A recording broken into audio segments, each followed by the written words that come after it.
Fredericksburg, Texas, October 1944. Samuel Brown pushed open his barn doors at dawn, expecting hay and livestock. Instead, he found eyes, 50 pairs of them staring back from the darkness. Women huddled in his hayloft and stalls, dirt-streaked faces showing exhaustion and terror. They wore faded prison uniforms. They spoke German in desperate whispers. They'd escaped from somewhere, fled through miles of Texas night, and chosen his barn as sanctuary. Samuel stood at the threshold, shotgun in hand, facing a decision that would define the rest of his life. Before we continue this extraordinary story, please like the video and subscribe for more Untold World War II stories. Comment where you're watching from. We love our global community. If this story moves you, share it with someone who appreciates history's remarkable moments. The choice Samuel faced wasn't just about legality or duty. It was about something deeper, the kind of moral crossroads that strips away everything except what a man truly believes. And in that moment, looking at 50 exhausted women who'd walked 60 miles through hostile territory, he realized that some decisions transcend law.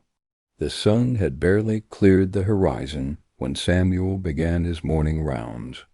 October in the Texas Hill Country meant temperatures finally dropping from brutal to merely uncomfortable. Mornings crisp enough to require a jacket that would be shed by noon. He was 62 years old, a second-generation German immigrant whose father had homesteaded this land in the 1880s. 300 acres of wheat fields, a small cattle operation, chickens, and the vegetable garden his late wife Greta had planted. The barn stood 50 yards from the house, native stone and timber, built to last generations. It housed equipment, feed, and 2 mules Samuel still used in terrain too steep for tractors. He approached carrying a bucket of feed, mined on fence repair, and harvesting the last fall vegetables. The war had reached even into this quiet corner. Rationing, scrap drives, young men disappearing into military service, not all returning. The barn door stood slightly ajar. Samuel paused. He'd locked it last night. Certain the way you're certain about habits performed daily for decades. Wind couldn't have opened it. The latch required deliberate lifting. He set down the feed bucket and retrieved his shotgun. Coyotes had been troublesome lately. Vagrant workers occasionally sought shelter without permission. He approached quietly, boots crunching on gravel that sounded loud in the morning stillness. The barn door swung open with its familiar creak. Morning light streamed through, illuminating dust motes dancing in the air. The smell hit him first. Not hay and animals, but something else. Unwashed bodies, fear. The metallic tang of exhaustion pushed past human limits. Then he saw them. Women filled his barn. They sat in the hayloft, stood in empty stalls, huddled in corners behind equipment. 50, at least. They wore identical gray uniforms hanging loose on frames, clearly undernourished. Their faces showed dirt and exhaustion, eyes wide with a particular fear of people who'd reached the end of options. One woman stood at the front older than the others, maybe 40, with iron gray hair pulled back severely. She stepped forward, hands raised in surrender or supplication. "Bitte," she said in German. "Please, we are hungry. We have escaped from camp. Please don't shoot." Samuel's shotgun stayed level. His mind raced through implications. POW camp escapes, Germans, women, which was unusual. 50 of them suggesting organization rather than opportunistic flight. In his barn, on his property, making him complicit in whatever they'd done. "How long have you been here?" he asked in German. His father had insisted Samuel maintain the language despite being born in Texas. Despite the anti-German sentiment of the First World War, that insistence now felt prophetic. The woman's eyes widened at hearing her language. Since last night, late, we walked from Camp Swift, 2 days, maybe more. We followed the railroad, then the creek. We saw your barn from the ridge. Her voice broke. We are so hungry. The children especially. Children. She gestured to the back. In the darkest corner, Samuel now saw smaller forms girls, maybe 14 or 15. Technically women, but barely. They stared with eyes too old for their faces. He lowered the shotgun slightly. Camp Swift is 60 miles east. You walked 60 miles? Some ran, some walked, some crawled the last miles. 3 didn't make it, collapsed, couldn't continue. We left them with water, hoped someone would find them. She swayed slightly. We couldn't go back. The camp, something happened. Guards, there was violence, panic. The fence was damaged in the confusion.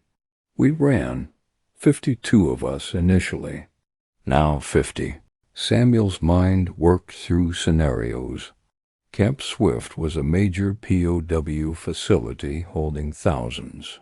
A mass escape of 50 women suggested chaos, breakdown of security, something beyond routine flight. The authorities would be searching. Dogs, vehicles, aircraft, possibly. Finding them here would mean questions Samuel couldn't easily answer. Consequences that could destroy what remained of his life.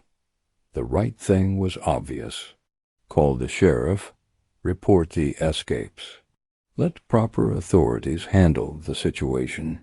Samuel was a loyal American despite his German ancestry. He'd bought war bonds, sent his nephews to serve, accepted rationing without complaint. But looking at these women exhausted, starving, terrified, he couldn't see enemies. He saw his wife's face in their desperation, remembered her final months when illness had reduced her to similar frailty. He saw his mother and the older woman's stern dignity, the way she held herself upright despite obvious exhaustion. He saw humanity in its most vulnerable state, asking for help he had the power to give or withhold. "Wait here," he said finally. "Don't move. Don't make noise. I need to think." Inside the house, Samuel sat at his kitchen table, the same table where his father had decided to leave Germany, where Samuel had proposed to his wife, where they'd received news of nephews lost in this war. The table where decisions with weight got made. The sensible choice was clear.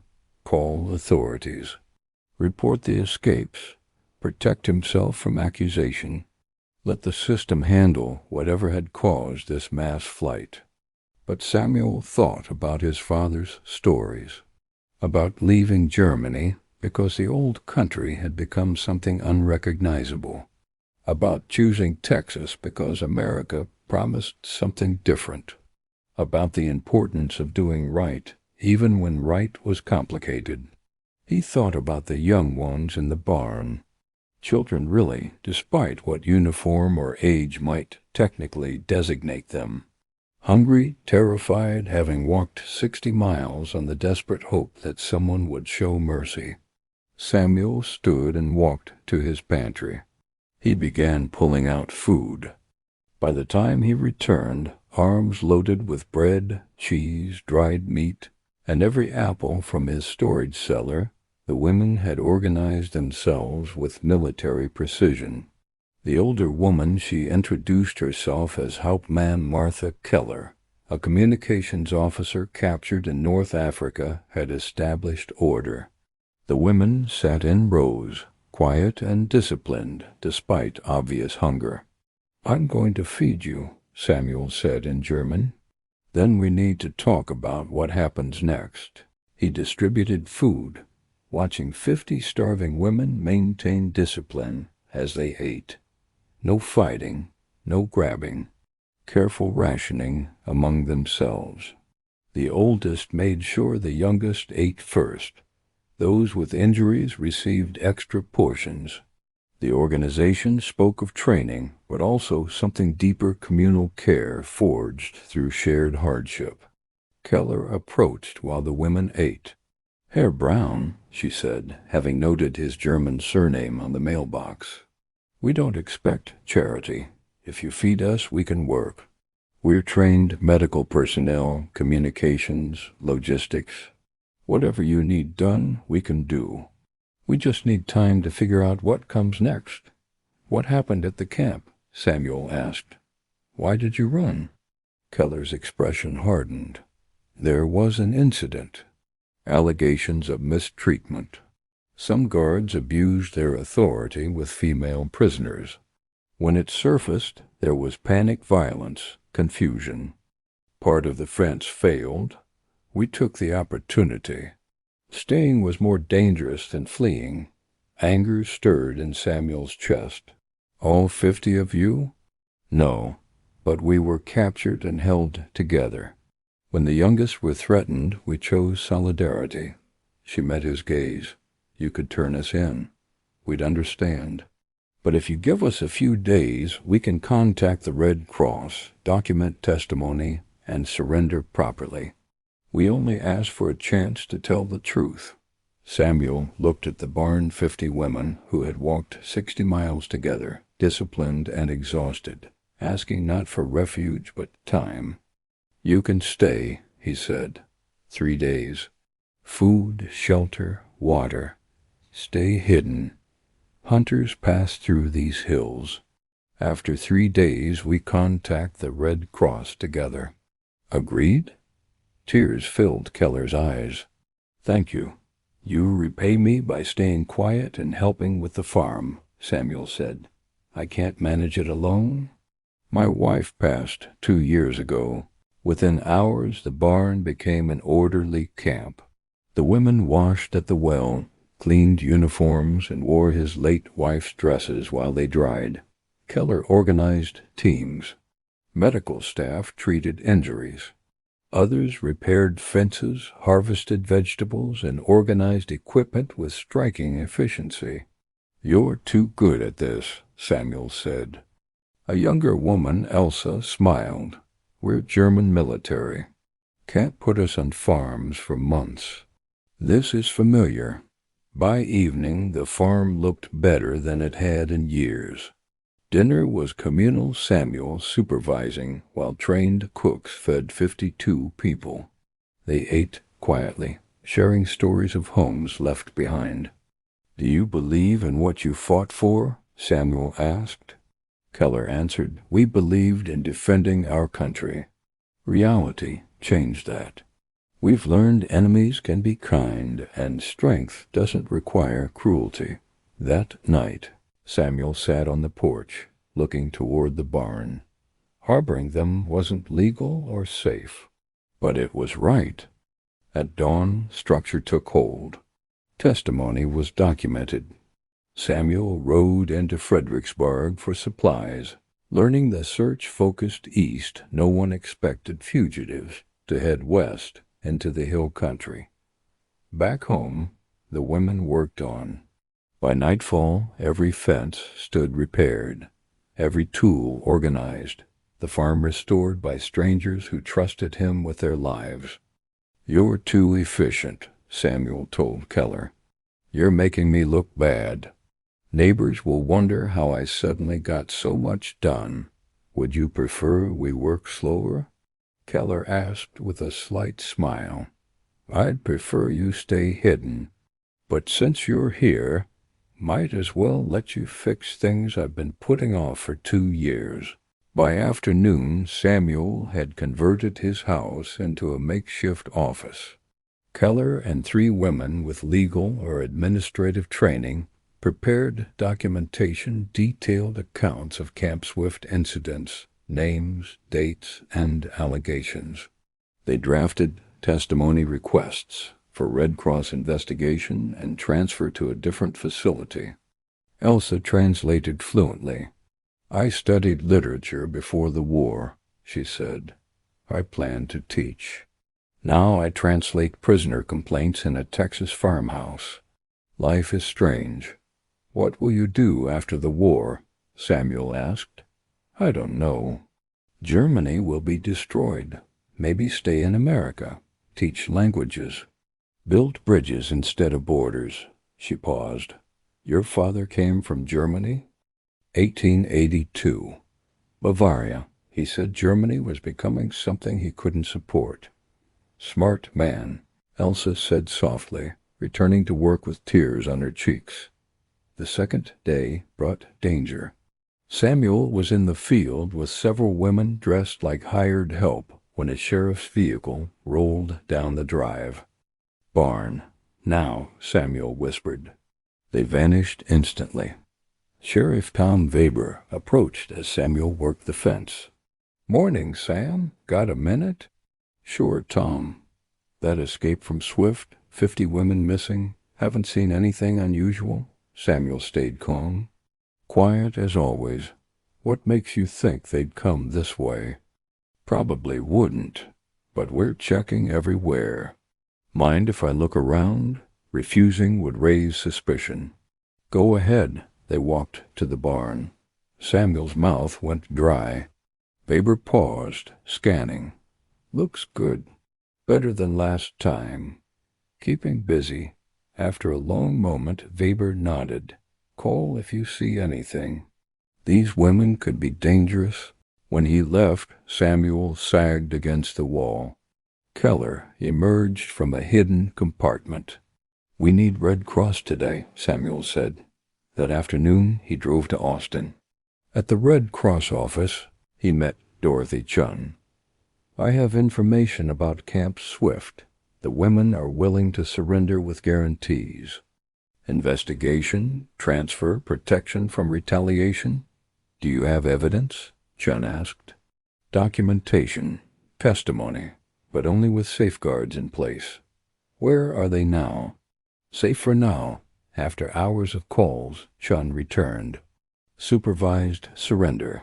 Military police custody, Red Cross observers present. Immediate investigation. Transfer to Camp Como, Mississippi. This must happen soon. Tomorrow, 1000. At my farm, the drive back felt endless. He'd admitted harboring fugitives, but also protected 50 women from silence. That evening, Samuel gathered them. "Tomorrow morning, Red Cross and MPs arrive. You surrender with guarantees. It's the best arrangement possible." Relief and fear rippled through the group. Keller stepped forward. "This isn't how we were told Americans behave." "How were you told?" "That you'd never risk anything for principle," she smiled. "That was wrong." That night they erased all trace of their presence. They returned his wife's clothes, folded carefully. They left the farm better than they found it, fences repaired, tools maintained, a spring garden planted. Sophia approached Samuel on the porch. "Thank you for seeing us as people." "My father taught me that," Samuel said. "Uniforms don't change humanity. Will you be punished?" "Maybe. Some troubles are worth having." Morning came cold and clear. The women stood in formation, uniforms clean, fear contained by discipline. The convoy arrived at 1000. Lieutenant Colonel James Harrison stepped out with Dorothy Chun. "They look well cared for," Harrison observed.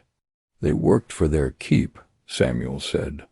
Respectfully, Chun presented the documentation. Harrison nodded. "Transfer to Camp Como confirmed. Medical exams and statements today." He paused. "You understand you could face charges?" "Yes, sir. I'm recommending leniency."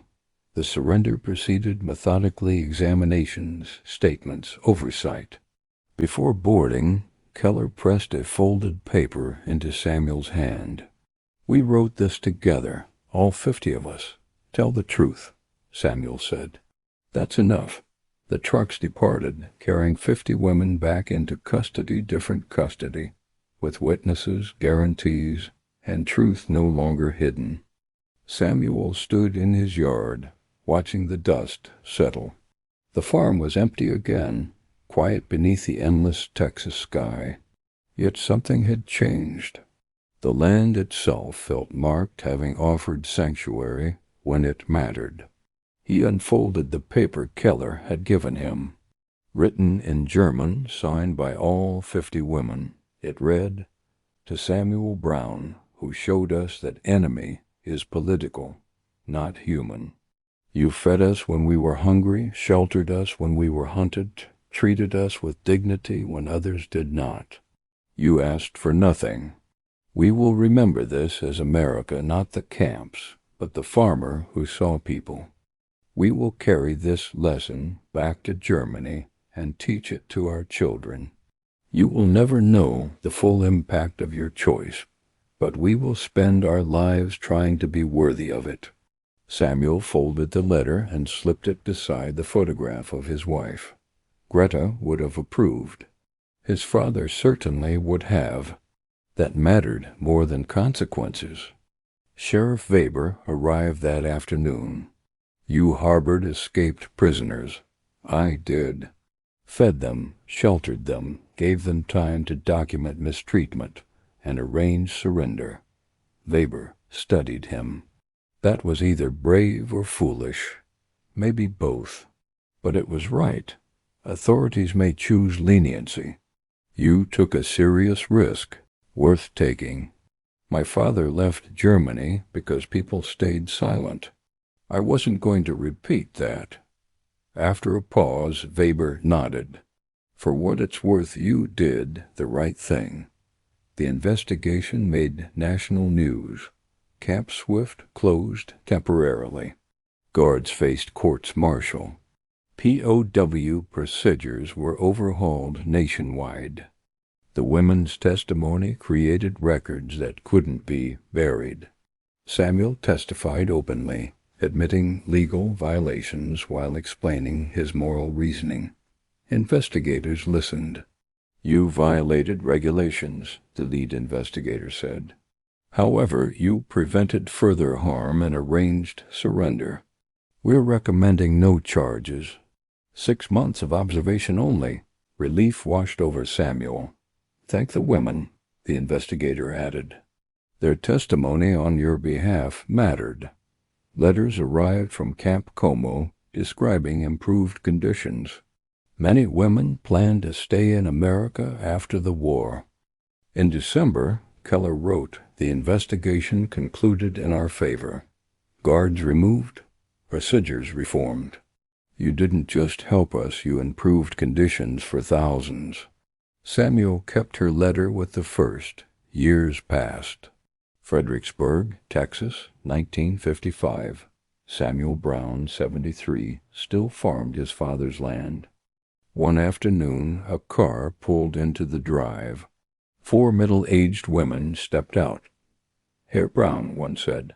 "Martha Keller." He smiled. "Welcome back." They worked the land together that day, once fugitives, now free women and American citizens. At sunset, Keller asked, "Did you ever regret helping us?" "Never," Samuel said. "I risked my character for 3 days in 1944. Best decision I ever made." They raised lemonade glasses. "To choices that define us, to moral courage."